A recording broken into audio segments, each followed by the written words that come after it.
सोचो अगर एक बच्चा अपने पेरेंट्स से सिर्फ एक बल्कि दो दो क्वालिटीज लेकर के पैदा होता है, जैसे हाइट और कलर। तो बायोलॉजी के टर्म में इसे क्या कहेंगे? तो बेटा बायोलॉजी के टर्म में इसे कहेंगे इनहेरिटेंस ऑफ टू जीन। तो अब अगर हम बात करते हैं इनहेरिटेंस ऑफ टू जीन, तो जब दो अलग अलग जीन्स यानी कि दो अलग अलग ट्रेट को कंट्रोल करते हैं और दोनों एक साथ इनहेरिटेड होते हैं, तो इसे कहते हैं डाई हाइब्रिड इनहेरिटेंस। नमस्कार दोस्तों, आप देख रहे हैं एएसबी बायोलॉजी क्लासेस, जहां पर आपको पढ़ाया जाता है NCERT line by line concept से लेकर के क्लियरिटी तक। सो दोस्तों, आज के इस क्लास में मैं आपको पढ़ाने वाला हूं इनहेरिटेंस ऑफ टू जीन। चलिए आज के इस क्लास को शुरू करते हैं बिना किसी देरी को और समझते हैं एक एक पॉइंट को, इनहेरिटेंस ऑफ टू जीन को। सबसे पहले अगर हम बात करते हैं तो आपको कुछ यहाँ पर बेसिक कैरेक्टर बता देता हूँ, फिर उसके बाद एनसीईआरटी की लाइन पर चलते हैं ताकि आपकी सारी कॉन्सेप्ट एक साथ क्लियर हो पाए। तो देखिए यहाँ पर अगर हम आपको बताते हैं तो यहाँ पर कुछ लिखा हुआ आपको दिखा रहे हैं। जैसे अगर हम बात करते हैं इनहेरिटेंस ऑफ टू जीन को समझने के लिए, इनहेरिटेंस ऑफ टू जीन को समझने के लिए बात करते हैं, यहाँ पर टू जीन की अगर हम बात करते हैं, जब दो जीन है तो दो जीन का मतलब दो ट्रेट भी आएगा, दो ट्रेट भी आएगा। अब अगर दो ट्रेट की बात करते हैं तो दो ट्रेट का मतलब क्या होता है? दो कैरेक्टर होगा, दो कैरेक्टर होगा। तो पहले कैरेक्टर की अगर हम बात करते हो तो पहला कैरेक्टर जो है वो आपका सीड शेप है। क्या है? सीड शेप है। और दूसरा कैरेक्टर की अगर हम बात करते हैं तो दूसरा कैरेक्टर है सीड कलर। तो बेटा देखो यहां पर अगर हम बात करते हैं तो मेंडल ने क्या किया था, जो मटर के लक्षण दिए थे वो 7 लक्षण दिए थे, ठीक है, 7 कैरेक्टर दिए थे। उस 7 कैरेक्टर्स में से हमने क्या किया, 2 कैरेक्टर ले लिया, सीड शेप और सीड कलर। इसके अलावा अगर हम बात करते हैं तो आप सीड शेप और सीड कलर के अलावा 7 कैरेक्टर में से आप कोई सा भी कैरेक्टर ले सकते हैं, जैसे सीड शेप,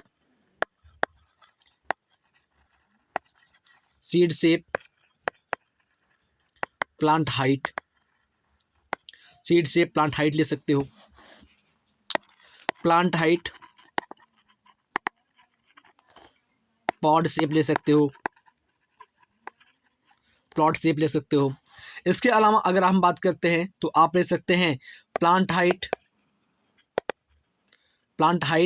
और फ्लावर पोजीशन ले सकते हो। तो आई होप आप समझ चुके होंगे कि टू जीन का मतलब क्या होता है। टू जीन का मतलब सीधा सा लिखा हुआ है, दो कैरेक्टर को एक साथ आपको लेकर के क्रॉस करवाना है, दो कैरेक्टर्स के बीच में आपको क्रॉस करवाना है। यानी कि हम साफ साफ कहते हैं कि when two different characters are inherited together from parent to offspring, it is called inheritance of two gene. साफ शब्दों में हमने क्या बताया आपको कि जब दो डिफरेंट कैरेक्टर है, ठीक है, टू डिफरेंट कैरेक्टर है, यहाँ पर लिखता हूँ मैं, दो डिफरेंट कैरेक्टर हैं और ये दो डिफरेंट कैरेक्टर क्या होते हैं, पेरेंट से ऑफ स्प्रिंग में इनहेरिटेड होते हैं। पेरेंट से क्या होते हैं? ऑफ स्प्रिंग में इनहेरिटेड होते हैं। इसको कहते हैं इनहेरिटेंस ऑफ टू जीन कहते हैं। तो चलिए अब हम बात करते हैं, एक एक पॉइंट को समझते हैं इनहेरिटेंस ऑफ टू जीन की और एक एक बातों को हम आपको बताते हैं।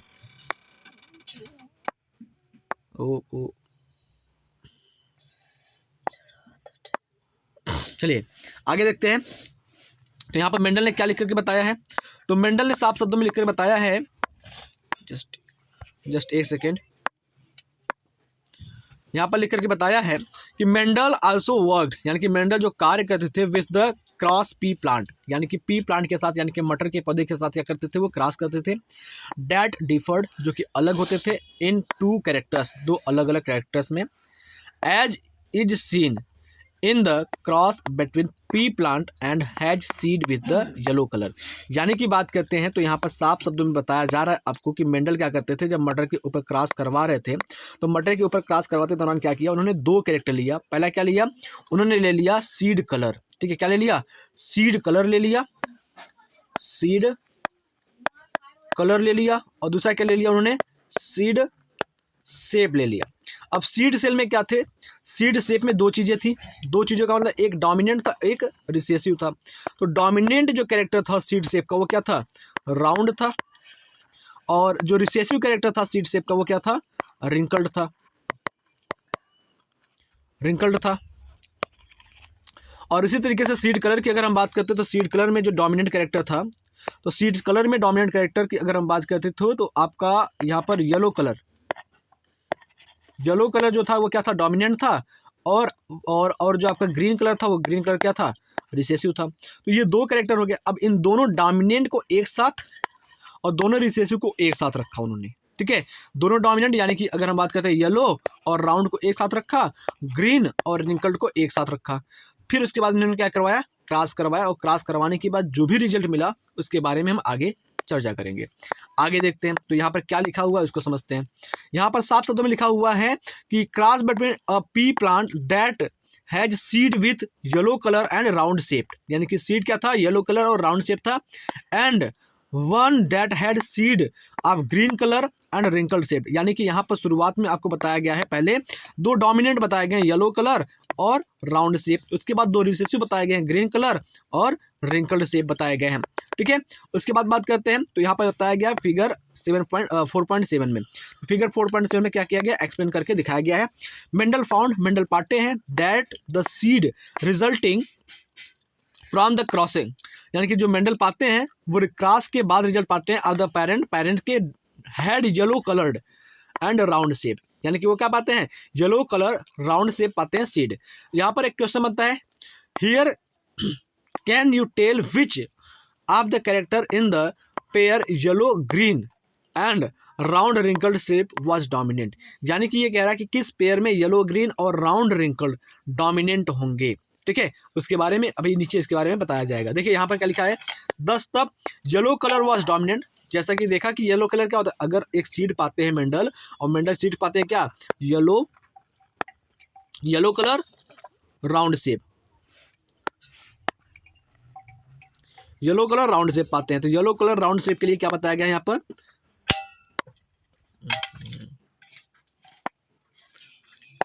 येलो कलर राउंड शेप के लिए क्या बताया गया है, यहाँ पर देखिए येलो कलर राउंड शेप के लिए आपका बताया गया है कि जो येलो कलर और राउंड शेप था वो क्या था, वो डोमिनेंट था, और वहीं पर बताते हैं ग्रीन और राउंड शेप क्या था, डोमिनेंट ओवर द रिंकल्ड, और जो ग्रीन राउंड था वो क्या था, रिंकल्ड के ऊपर डोमिनेंट हो गया। दिस रिजल्ट, यानी कि ये जो रिजल्ट थे वर आइडेंटिकल, ये दोनों रिजल्ट क्या थे, आइडेंटिकल थे, टू दोज उसके ऊपर डैट ही गॉट, जो उन्होंने पाया when he made separate monohybrid cross between the yellow and green seed, ठीक है। मोनोहाइब्रिड जब क्रॉस उन्होंने कराया तो यहाँ पर उन्होंने जो पाया उस चीज़ के बारे में बता रहे हैं, between round and wrinkled seed, round और रिंकल्ड सीड के बीच में। लेटस, अब हम जानते हैं अस जीनोटाइप सिंबल वाई, यानी कि अगर हम बात करते हैं जीनोटाइपिक सिंबल जो क्या था, वाई था, फॉर डोमिनेंट येलो के लिए जो जीनोटाइपिक सिंबल था वो वाई था, एंड उसके बाद अगर हम बात करते हैं स्मॉल वाई क्या था, रिसेसिव के लिए था, यानी कि ग्रीन के लिए था। अब अगर हम बात करें कैपिटल आर जो था वो राउंड सीड शेप के लिए था, और स्मॉल आर किसके लिए था, रिंकल्ड सीड शेप के लिए था। तो the genotype of the parent, यानी कि पेरेंट को जो जूनियर टाइप थे, can then be written as the capital R capital Y small R small Y. कहने का मतलब ये था कि कैपिटल आर और स्मॉल आर, उसके बाद कैपिटल वाई स्मॉल वाई। अब यहाँ पर देखते हैं तो एक साथ डोमिनेंट और रिसेसिव थे एक कैरेक्टर की। अगर हम बात करते हैं तो ये सीड शेप के लिए था और ये सीड कलर के लिए था। तो यहाँ से क्या किया गया, क्रॉस कराया गया, सिंपल सा। यहाँ पर देखिए, यहाँ पर क्या कराया गया, क्रॉस कराया गया। तो क्रॉस में क्या किया गया, तो क्रॉस में सीधा जो आपके डोमिनेंट थे, डोमिनेंट को क्या कर लिया गया, एक तरफ, यानी कि कैपिटल आर कैपिटल वाई को एक तरफ कर लिया गया, स्मॉल वाई को एक तरफ कर लिया गया, यानी कि दोनों डोमिनेंट एक तरफ हो गए, दोनों रिसेसिव एक तरफ हो गए। आगे क्या कह रहा है कि this the cross between the two plant, यानी कि दो क्रॉस था वो दो पौधों के बीच में, कैन बी रिटन डाउन, जो कि नीचे लिखा गया है फिगर में, showing the genotype of the parent plant, जो कि पेरेंट प्लांट के जीनोटाइप को दिखाता है। द गैमिट्स यानी कि युग्मक क्या बन रहे हैं, कैपिटल वाई स्मॉल वाई, यानी कि अगर हम बात करें यहाँ पर देखिए जो कैपिटल वाई मैंने लिखा हुआ है, तो यहाँ से क्या बन रहा है, गैमिट बन रहा है कैपिटल आर और स्मॉल वाई। देखो ये होमोजाइगस है, तो होमोजाइगस की वजह से क्या हो रहा है, दोनों से एक आ रहा है, और यहाँ पर क्या बन रहा है, स्मॉल आर और स्मॉल वाई बन रहा है, यूनिट बन रहा है। अनफर्टिलाइजेशन टू प्रोड्यूस F1 हाइब्रिड, यानी कि अगर हम बात करें तो इनका फर्टिलाइजेशन करवा रहे हैं, तो फर्टिलाइजेशन में क्या हो रहा है, F1 हाइब्रिड प्राप्त होता है। F1 हाइब्रिड का मतलब क्या होता है, जब क्रॉस करवाते हैं तो जो कैपिटल आर होता है वो स्मॉल आर के साथ क्रॉस करता है, तो कैपिटल आर स्मॉल आर मिलता है। तो कैपिटल वाई स्मॉल वाई के साथ करता है तो क्या मिलता है इनको, कैपिटल वाई, ठीक है, कैपिटल वाई मिलता है और स्मॉल वाई मिलता है। जस्ट एक सेकेंड हमको दीजिएगा, मैं यहाँ पर लिख के बता रहा हूँ अच्छे से।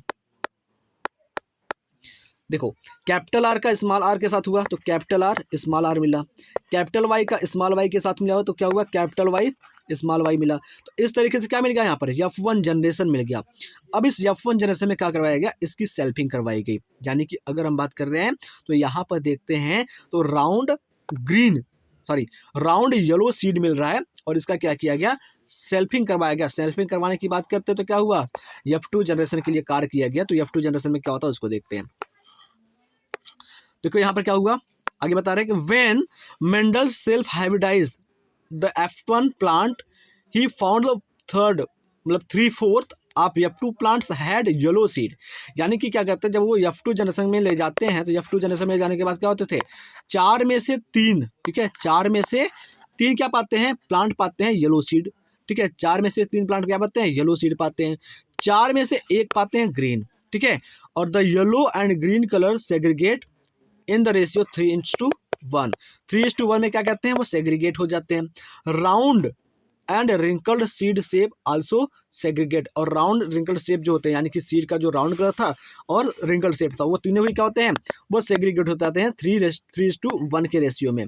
Just like a monohybrid class, जैसे कि मोनोहाइब्रिड क्लास में हुआ था।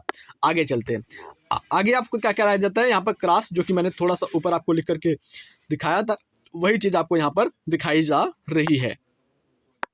आगे देखते हैं, जैसे मैंने आपको बताया था कि हमने 2 कैरेक्टर लिया। 2 कैरेक्टर क्या लिया है, यहाँ पर देख सकते हैं capital R, capital Y, capital small R, small Y. यानी कि अगर हम बात करते हैं तो साफ साफ शब्दों में यहाँ पर आपको मैंने लिख के दिखाऊं तो एक तरफ क्या है, एक तरफ मैंने एक कैरेक्टर लिया है आपका सीड कलर, क्या लिया है, सीड कलर, और दूसरी तरफ लिया है क्या मैंने आपको, सीड शेप लिया है। सीड कलर और सीड शेप अगर हम बात करते हैं तो सीड कलर में क्या था आपका, सीड कलर में आपका येलो और ग्रीन था, ये येलो ग्रीन हो गया। ठीक है, उसके बाद अगर हम बात करें सीड शेप में राउंड और रिंकल्ड था। अब दोनों की हमने गैमेट बना ली, पहले क्या किया, यहाँ पर मोनोहाइब्रिड क्रॉस करवा लिया। मोनोहाइब्रिड क्रॉस करवा तो क्या हुआ, ये जो आपके दोनों डोमिनेंट थे, ये दोनों डोमिनेंट एक साथ आ गए, दोनों डोमिनेंट एक साथ आ गए। और यहाँ पर क्या हुआ, दोनों रिसेसिव एक साथ आ गए, दोनों डोमिनेंट और दोनों रिसेसिव एक साथ हो गए। अब यहाँ से जब मैंने गैमेट निकाला, यानी कि देखो ये वाली चीज़ कैपिटल आर, कैपिटल वाई यहाँ पर मिल गई, स्मॉल आर, स्मॉल वाई यहाँ पर मिल गई। तो अब हम बताते हैं आपको ये जो क्रॉस इसमें बनाया गया ऑलरेडी पहले से, उससे, ताकि आपको एकदम अच्छे से समझ में आ जाए। देखिए यहाँ पर आप देख पाएंगे कैपिटल आर, कैपिटल वाई के स्मॉल आर, स्मॉल वाई दोनों से क्या हुआ, गैमेट बन गए, ये गैमेट है। अब इस गैमेट के बीच में क्रॉस करवाया गया तो आपको मिला क्या, capital R, capital Y, small Y. अब इस कैपिटल आर, स्मॉल वाई का क्या किया गया, सेल्फिंग किया गया, यानी कि इसी का क्रॉस इसी के साथ कराया गया। अब इसके गैमेट की अगर हम बनाते हैं तो गैमेट कैसे बनेगा, तो गैमेट कैसे बनेगा, देखो यहाँ पर सिंपल सी बात है, मुझे कलर चेंज करके बताना पड़ेगा। देखिए यहाँ पर ये जो आपका capital R, capital Y, small Y है, तो एक बार कैपिटल आर का स्मॉल वाई के साथ क्रॉस कराया तो कैपिटल आर कैपिटल वाई मिला। एक बार इस कैपिटल आर का स्मॉल वाई के साथ करवाया तो ये कैपिटल आर स्मॉल वाई मिल गया हमको। इस स्मॉल आर का कैपिटल वाई के साथ करवाया तो स्मॉल आर, ठीक है, और कैपिटल वाई मिल गया। फिर इस स्मॉल आर का कैपिटल वाई के साथ कराया तो हमें क्या मिल गया, स्मॉल आर स्मॉल वाई के साथ वाई मिल गया। यानी कि ये आपको 4 टाइप की मिल गए गैमेट, जो कि आपको नीचे दिखाई दे रहा होगा, कैपिटल आर, कैपिटल वाई, ठीक है, कैपिटल आर, कैपिटल वाई यहाँ पर मिल गया। सेल्फिंग करवा रहे हैं, जो भी मैंने आपको ऊपर दिखाया वो सारी चीज़ें क्या दिख रही हैं, यहाँ पर आप देख पा रहे हैं। ठीक है, जस्ट ऊपर करने दो, ये सारी चीज़ें क्या हो रही है, यहाँ पर आपको दिखाई दे रहे हैं। तो जब सारी चीज़ें आपको दिखाई दे रही हैं तो इसका मतलब ये आपको हुआ कि ये जो भी चीज़ मैं आपको बताने वाला हूँ वो सारी चीज़ें क्या होंगी, क्लियर हो जाएंगी। ये गैमेट है मेल का, सेल्फिंग कराने के बाद ये फीमेल का है, दोनों का क्रॉस करवाते हैं। तो दोनों का क्रॉस कैसे करवाएंगे बेटा, देखो क्रॉस करवाने के लिए क्या करना पड़ेगा, एक हमको यहाँ से लेना पड़ेगा और एक यहाँ से लेना पड़ेगा। तो यहाँ से जो कैपिटल आर है, यहाँ के कैपिटल आर के साथ करवा तो हमको कैपिटल आर मिल गया। कैपिटल वाई का कैपिटल वाई के साथ करवा तो यहाँ पर हमको ये मिल गया। तो इस तरीके से हमने क्या करवा, इसका इसके साथ करवा तो ये चीज़ें मिल गई, फिर इसी चीज़ का इसका हमने इसके साथ करवा तो ये चीज़ मिल गई। मतलब एक को लेकर के इन चारों के साथ करवाना है, फिर दूसरे को लेकर के इन चारों के साथ, फिर तीसरे को लेकर के इन चारों के साथ, चौथे को लेकर के इन चारों के साथ करवाना है। तो इस तरीके से आपको 16 ट्रेट मिलेंगे, 16 लक्षण मिलेंगे F2 जनरेशन में। ठीक है, आगे चलते हैं तो यहाँ पर आपको मिल जाएगा कैरेक्टर। देखो यहाँ पर अगर हम बात करते हैं तो काउंट करके आप लिख सकते हैं, जो आपके येलो राउंड सीड है 1 2 3 4 5 6 7 8 9, 9 क्या हो गए येलो राउंड, क्या हो गए 9 हो गए। फिर काउंट करते हैं येलो रिंकल्ड 1 2 3, येलो रिंकल्ड क्या है, येलो रिंकल्ड की बात करते हैं तो 3 है। राउंड ग्रीन की बात करते हैं तो राउंड ग्रीन की बात करते हैं तो कितने हैं 3 है। रिंकल्ड की बात करते हैं और ग्रीन की बात करते हैं तो रिंकल्ड ग्रीन की बात करते हैं ना, रिंकल्ड ग्रीन की बात करते हैं तो क्या है 1 है। तो यहाँ पर जो आपका फिनोटाइपिक रेशियो बना कितना बना 9:3:3:1 बन गया। और अगर जीनोटाइप को काउंट करना चाहोगे तो जीनोटाइप सबका क्या होगा अलग अलग मिलेगा, क्योंकि आप देख सकते हो यहाँ पर क्या देख सकते हो बेटा, यहाँ पर देख सकते हो कि जो राउंड येलो आया है, ठीक है, नॉट वो अलग अलग जीन के कारण आया है। जो आपका ग्रीन येलो आया, सॉरी ग्रीन राउंड आया है वो अलग जीन के कारण आया हुआ है। तो सारे क्या होते हैं अलग अलग जीन के कारण आ रहे हैं, तो यहाँ पर रेशियो क्या होगा अलग अलग मिलेंगे। तो अब अगर हम बात करते हैं तो यहाँ पर independent law of independent assortment है, जिसके बारे में हम ऊपर आपको बता दिए कि क्या चीज़ें कैसे मिलती है। ठीक है, रेशियो भी कैसे मिलता है वो उसके बारे में बता दिया, और आगे चीज़ें क्या हुई है उसके बारे में मैंने आपको बता दिया कि जो आपका राउंड येलो या ग्रीन येलो हुआ है, सॉरी ग्रीन राउंड आया है, रिंकल्ड येलो या रिंकल्ड ग्रीन आया है, ये किस कारण से आया, वो सारी चीज़ें यहाँ पर मेंशन की गई है, जिसके बारे में मैंने आपको ऊपर बता दिया है। अगले क्लास में हम आपको बताएंगे क्रोमोसोमल थियरी ऑफ इनहेरिटेंस को। ठीक है, मिलते हैं आपसे अगले क्लास में, तब तक के लिए जय हिंद जय भारत। बने रहिए हमारे साथ बायोलॉजी पढ़ने के लिए।